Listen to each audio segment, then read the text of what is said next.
વિદ્યાર્થી મિત્રો, આજે દૂર કરવાનું છે તમારું સૌથી મોટું કન્ફ્યુઝન. સૌથી મોટું કન્ફ્યુઝન શું છે બાળકો? કે સંચાલનની 3 સપાટી છે, એમાં 90% વિદ્યાર્થીઓ લોચા મારે છે અને તળ સપાટીમાં લખીને આવે છે કે સર તળ સપાટીમાં કામદારો અને કર્મચારીઓનો સમાવેશ થાય છે, પણ એ સનાતન ખોટું છે. કેવી રીતે? જુઓ બાળકો, સંચાલનની ઉચ્ચ સપાટી છે, ત્યાં આવશે CEO, managing director, general manager, board of directors.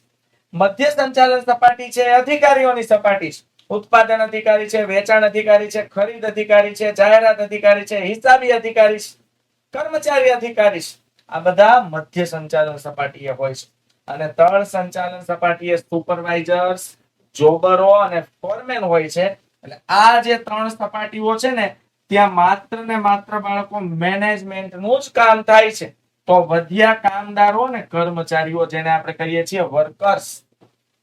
એટલે પરીક્ષામાં યાદ રાખવાનું કે વર્કર્સ, કામદારો, કર્મચારીઓનો સંચાલનની એક પણ સપાટીમાં સમાવેશ થતો નથી.